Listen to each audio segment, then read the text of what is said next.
Hey, welcome to a small tutorial on getting started with a vaporwave track.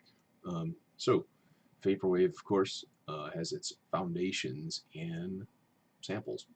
So you're going to need to find a sample that is a little bit quicker, and then bring it into your track, and then slow the track down.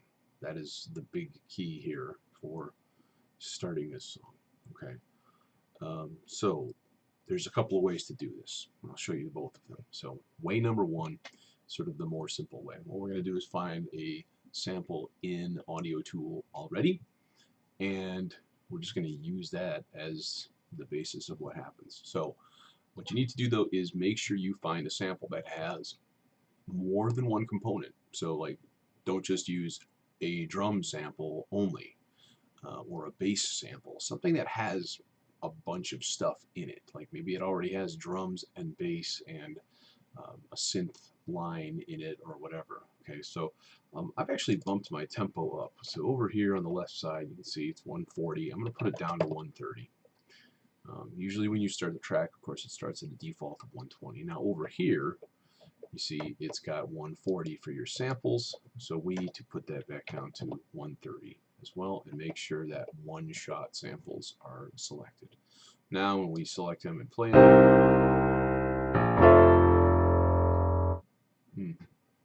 I actually kind of like that. And then drum loop. Interesting.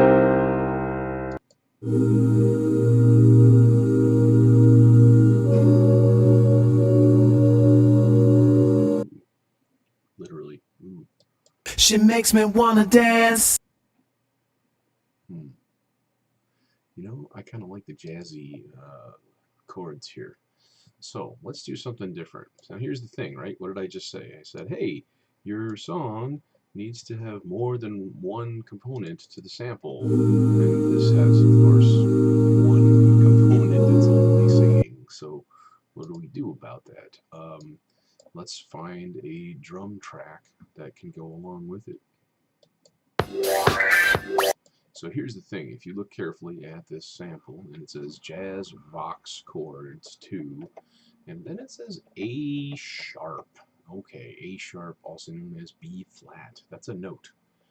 And it's the, if you look at the piano, and you've got 2 black keys and 3 black keys and 2 black keys and 3 black keys.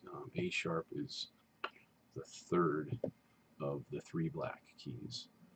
So what we want to do is make sure that we find something that's going to fit with that.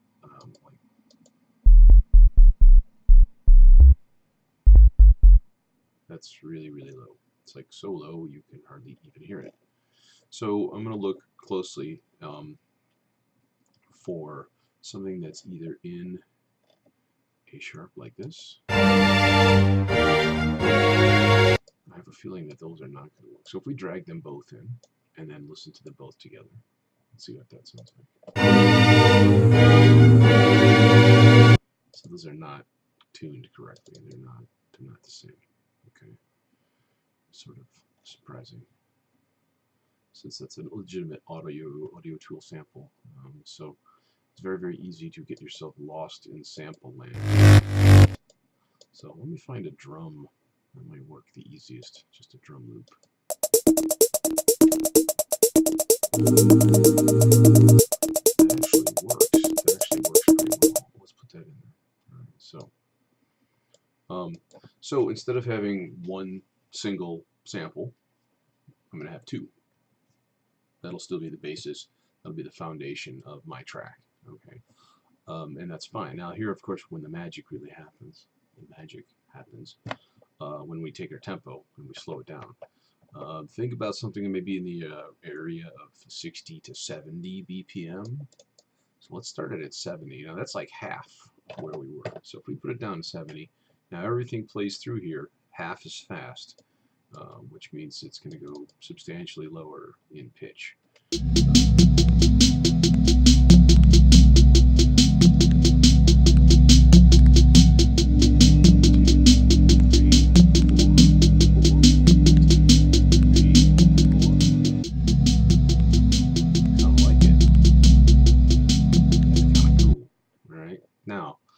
can we make it even more spacey? Well, reverb. Okay, so especially the drums. So if we take our drums and we solo them, boop. Let's play them back. Here they are. So this channel, I have my aux 1 set up as the reverb setting. So if I add it. So you can hear it's kind of hissy. It's kind of like, you know, that's control damping. So if we take out a bit more, that takes out the high frequency, the stuff that you notice is going on. You can even actually crank up the runtime just a little more.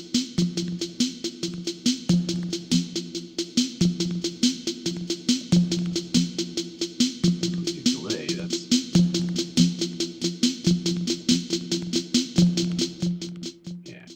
shouldn't really generally do delay on drums. It just makes it rhythmically messy. So now what about the other sample?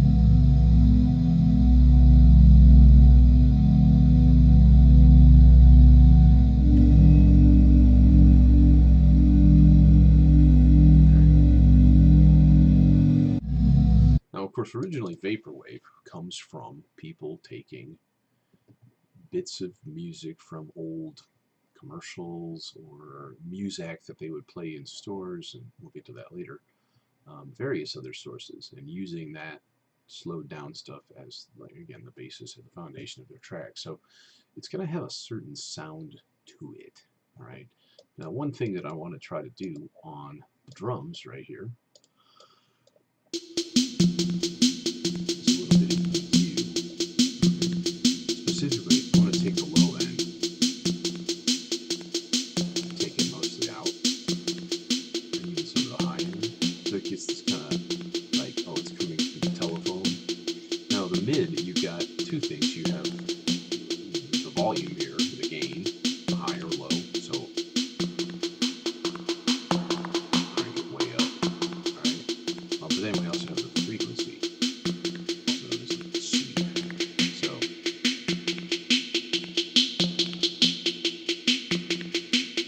we can kind of bullseye just a part that makes it sound more like it's on the phone or something. Now I sort of want to do the same thing over here. I'll take out some of the low.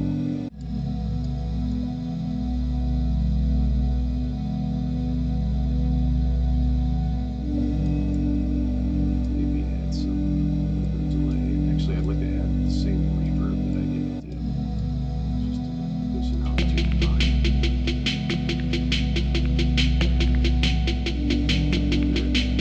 Deal with that.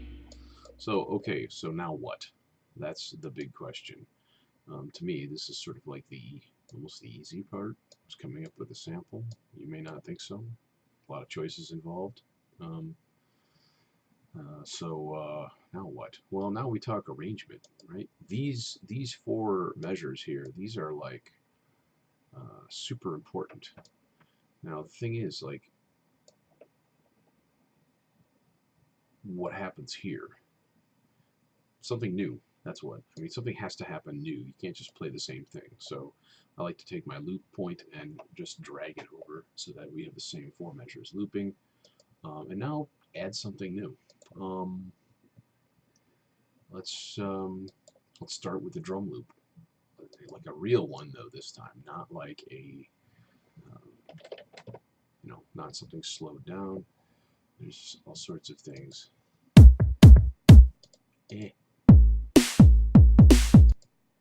But see, our tempo is not changed. So if we did 70, wonder what will come up. It's kind of cool.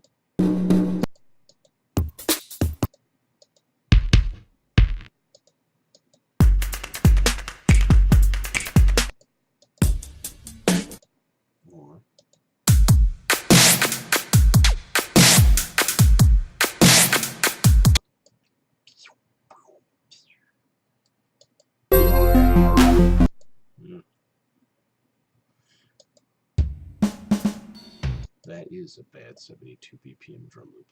I like this one called Trippy Grit. I think I'm going to use that. So I'm going to drag that in here. And of course it puts it right at the beginning, always. But I don't want it at the beginning, I want it right here. Okay, so now if we play it from the beginning, these things may actually need to try to be dragged back just a little bit volume in the background. So we're starting with the background. We don't want it.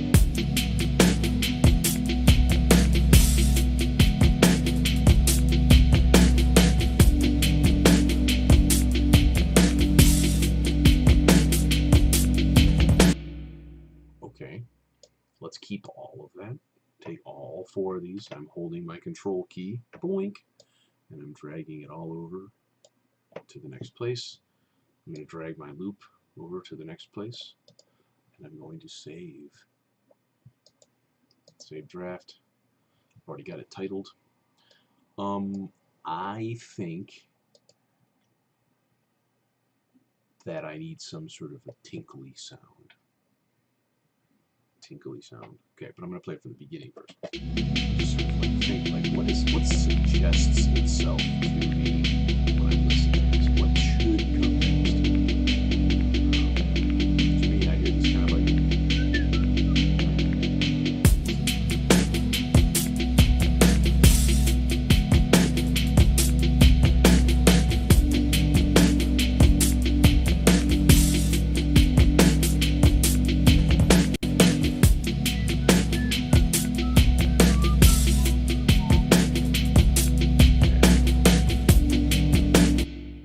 Well, there's really one good instrument for that, and this is one of the few times that I will recommend using the tone matrix.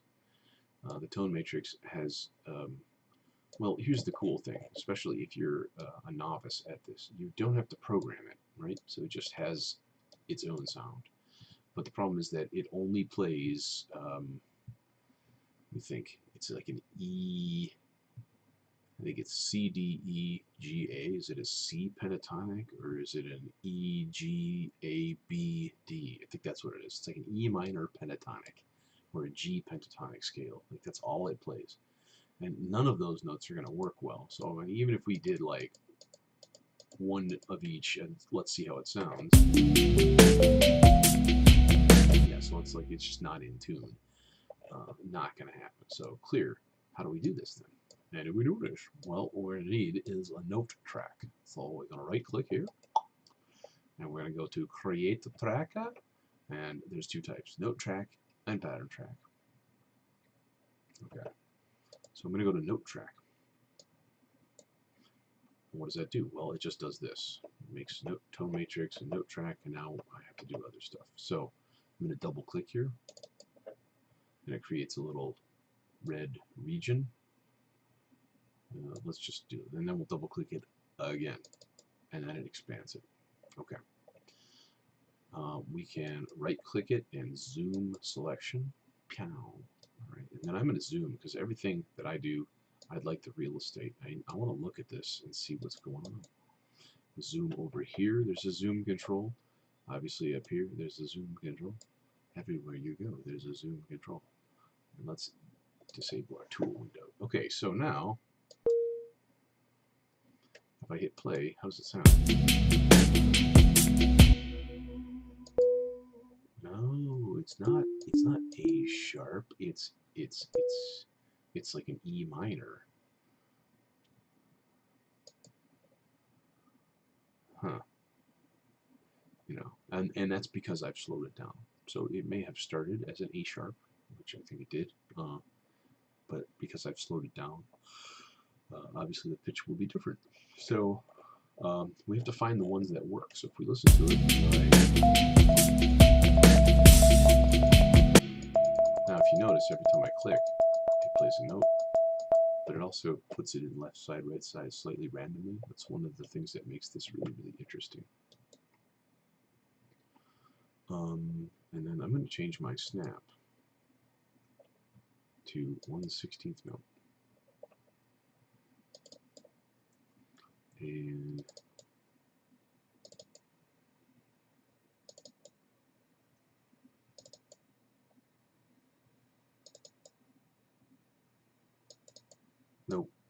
needs to be on an E.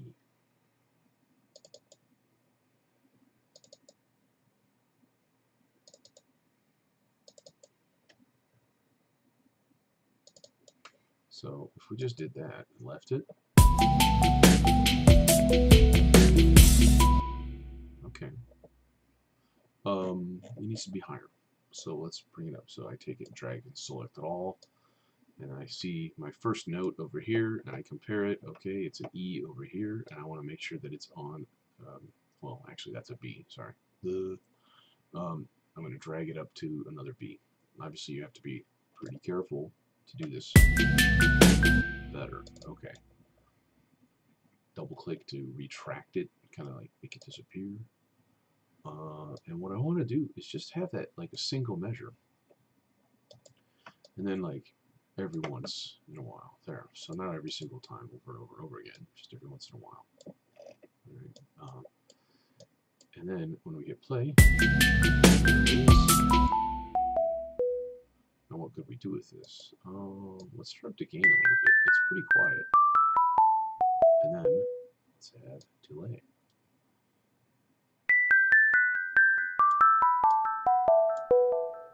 And some reverb.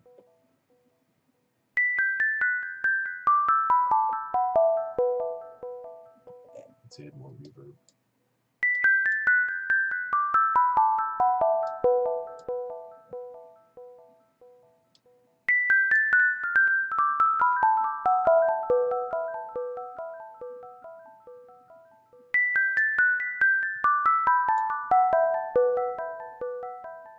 Okay, so I set my delay to 4/16 notes, which is one beat, basically.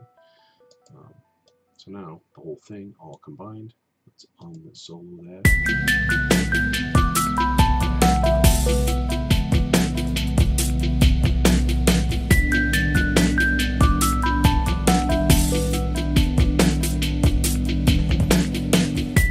Okay, it's a cool start. Now if we wanted to check our time, see how long our track is, you go to the end, down here, and then you go over here to your tempo area, okay, and you see the little blue note, click it, and it turns into a clock. Okay, now I already have 41 seconds worth of stuff, okay, and it's only 12 measures, all right, so that's not very long. If we rewind it, let's listen to the whole thing.